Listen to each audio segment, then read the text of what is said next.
નમસ્કાર વિદ્યાર્થી મિત્રો, all in one study digital YouTube ચેનલમાં દરેક વિદ્યાર્થી મિત્રોનું હાર્દિક સ્વાગત છે।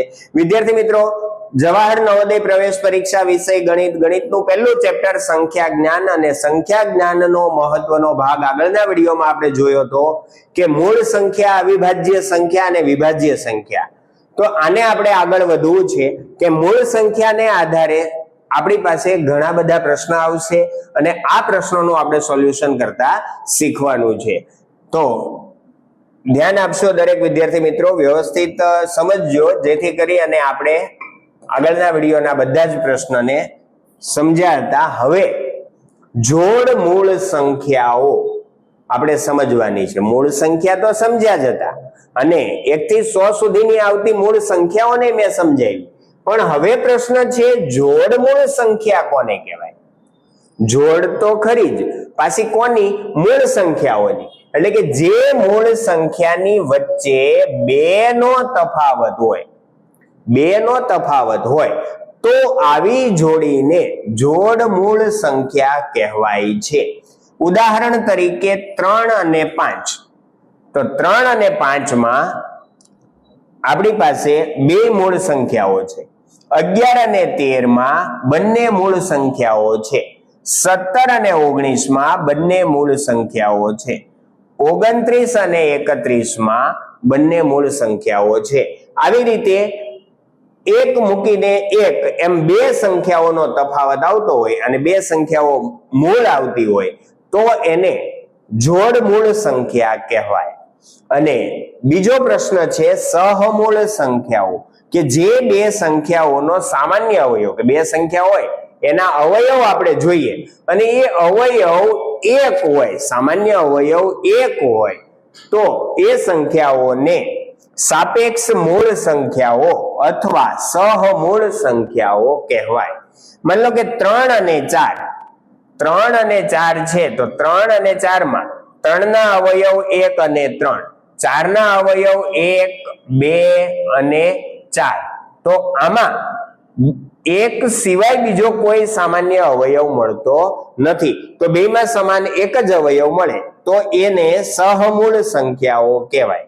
35 અને 36 કહે તો 35 અને 36 માં પણ આપણને એક જ સામાન્ય અવયવ મળે છે, એટલા માટે એને સહમૂળ સંખ્યા કહેવામાં આવે છે। વિદ્યાર્થી મિત્રો, આપણે કેટલાક પ્રશ્નોની સમજૂતી મેળવવાની છે, તો જરાક ધ્યાનથી જોઈ લઈએ કે નીચેના પૈકી જોડ મૂળ સંખ્યાઓ કઈ છે। આપણને પ્રશ્ન પૂછાય તો 13 અને 15, 29 અને 31, 73 અને 75, 69 અને 71, તો જોડ મૂળ સંખ્યા યાદ રાખજો વિદ્યાર્થીઓ, હમણાં જ આપણે વ્યાખ્યા ભણ્યા, જોડ મૂળ એટલે મૂળે હોવી જોઈએ અને એની જોડ બે તફાવત હોવો જોઈએ। 13 અને 15 માં તફાવત બે થાય પણ 15 છે એ મૂળ સંખ્યા નથી।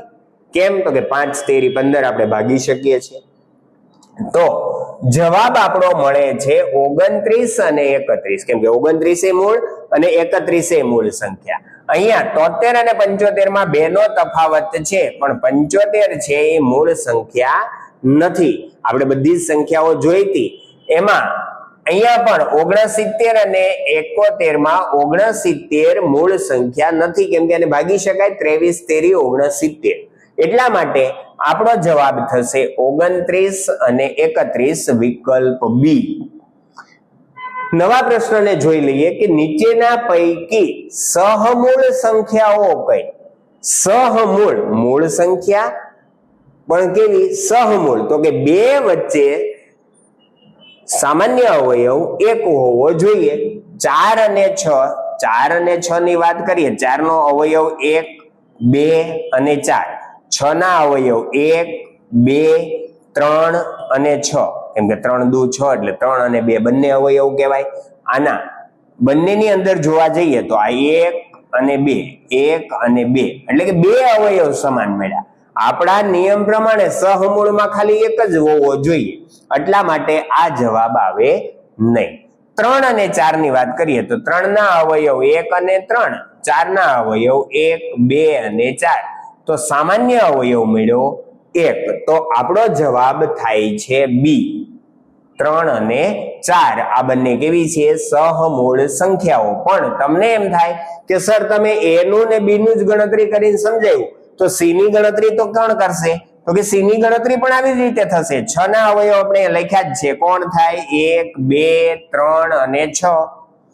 8 ના અવયવ કોણ થશે? 1 2 4 અને 8. તો આમાં પણ આ 1 અને 2 સમાન મળે છે. જ્યારે આપણા રૂલ્સ પ્રમાણે મળવો કેટલો જોઈએ? 1. એટલા માટે સી જવાબ થાય નહીં. અને ડી ને સમજીએ તો ડી ની ગણતરીમાં 5 ના અવયવો 1 અને 5 થાય છે, જ્યારે 10 ના અવયવ 1 2 5 10. તો 1 થયો અને 5 થયો, 2 સામાન્ય થયા. તો અહીંયા પણ આપણા વ્યાખ્યા પ્રમાણે સહમૂળ સંખ્યા કોને કહેવાય? તો કે બે સંખ્યામાં જેનો એક જ સામાન્ય અવયવ મળતો હોય, મતલબ એક સામાન્ય હોય અવયવ, તો જ એ સહમૂળ સંખ્યા કહી શકાય. તો આગળ વધીએ વિદ્યાર્થી મિત્રો. નીચેનામાંથી મૂળ સંખ્યા કઈ છે? દરેક સંખ્યાને પહેલા જોઈ લેવાની અને પછી વિચારવાનું. 27 9 13 27, 57 19 13 57, 77 11 7 77, 97 કોઈના ઘડિયામાં આવતી નથી. અને આપણને ખબર છે 97 છે મૂળ સંખ્યા છે, માત્ર એક જ એવી સંખ્યા 91 થી 100 ની વચ્ચે જે 97, અને એ કેવી છે?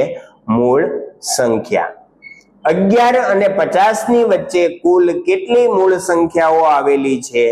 તો આપણે જોવા જઈએ 11 અને 50, તો 1 થી 10 વચ્ચે આપણી પાસે સંખ્યાઓ મળી હતી 4. 11 થી 20 ની વચ્ચે 4 સંખ્યા હતી. 21 થી 30 ની વચ્ચે 2 સંખ્યાઓ હતી. 31 થી 40 ની વચ્ચે 2 સંખ્યાઓ હતી. 41 થી 50 ની વચ્ચે 3 સંખ્યાઓ છે, 41 43 અને 47. તો આપણી પાસે 4 ને 2 6 ને 2 8 ને 3 11, એટલે આપણો જવાબ થશે એ 11. કેટલી સંખ્યાઓ છે? 11 સંખ્યાઓ. જો ફરી વખત હું તમને એ જવાબની ગણતરી, તમે જે પેલું કોષ્ટક છે એ યાદ રાખ્યું હોય તો તમને ખબર પડી જશે. જો 11 થી 20 ની અંદર 4, 21 થી 30 ની અંદર 2, 31 થી 40 ની અંદર 2 અને 41 થી 50 ની અંદર 3, એટલે કે 4 ને 2 6 ને 2 8 અને 3 11. તો વિદ્યાર્થી મિત્રો, આગળ મેં સમજાવ્યું એ જ આપણે કોષ્ટક યાદ રાખવાનું છે, જેથી કરી અને આપણને ફાઇનલ ખબર પડી શકે કે અહીંયા કુલ કેટલી સંખ્યાઓ છે. તો 11 સંખ્યાઓ છે એ 11 અને 50 ની વચ્ચે આવતી મૂળ સંખ્યાઓ છે. નવો પ્રશ્ન છે 91 થી 100 ની વચ્ચે કુલ કેટલી મૂળ સંખ્યાઓ આવેલી હોય? તો મેં જ્યારે સમજાવતો હતો ત્યારે જ તમને જવાબ કહી દીધો હતો, એટલે વધારે ડિટેલ આપણે જવું નથી. અને એ કોષ્ટક છે આગળના વિડીયોમાં છે, એને તમે ફરી એક વખત જ્યારે પણ ફ્રી થાવ ત્યારે તમારી નોટબુકની અંદર લખી લેશો, જેથી કરી અને આ અવિભાજ્ય સંખ્યાઓની તમને પરફેક્ટ રીતે માહિતી મળી જાય. નવા પ્રશ્નમાં આગળ વધીએ કે નીચેનામાંથી મૂળ સંખ્યા કઈ છે? આમાંથી મૂળ સંખ્યા કઈ? તો આપણે જોઈતી 81 ને ભાગી શકાય, 83 ને ભાગી શકાતી નથી, 85 ને ભાગી શકાય, 17 5 29 13, એટલા માટે 83 એક એવી સંખ્યા છે કે જે મૂળ સંખ્યા છે. નવા પ્રશ્નમાં આગળ વધીએ કે નીચેનામાંથી કઈ સંખ્યા એકમાત્ર મૂળ સમ સંખ્યા છે? મૂળ સંખ્યાઓ આપણે જોઈ હતી કોષ્ટકમાં, તો ખાલી એક જ જે સંખ્યા હતી, એક તો કેવી હતી? વિશિષ્ટ, પણ એના પછીની શરૂઆત એટલે કે 2 છે એ બેકી સંખ્યા હતી, અને 2 એક એવી જ સંખ્યા છે કે જે મૂળ સંખ્યા છે, અને પાછી કેવી છે? બેકી સંખ્યા. બાકીની બધી મૂળ સંખ્યાઓ છે એ એકી સંખ્યાઓ છે. નવા પ્રશ્નમાં આપણે આગળ વધીએ. નીચેનામાંથી કઈ વિભાજ્ય સંખ્યા છે? વિભાજ્ય એટલે ભાગી શકાય તેવી 17 મૂળ સંખ્યા, 5 મૂળ સંખ્યા, 7 મૂળ સંખ્યા, પણ 9 છે એને આપણે ભાગી શકીએ 3 તેરી 9, કેમ કે એના અવયવ 1 3 અને 9 3 અવયવો છે. મૂળ સંખ્યા હોય એનો નિયમ એ છે કે એને 2 જ અવયવ હોય અને એ કોણ હોય? 1 અને સંખ્યા પોતે. માની લો કે 17 તો 1 અને 17, 5 તો 1 અને 5, એમ 2 જ હોય.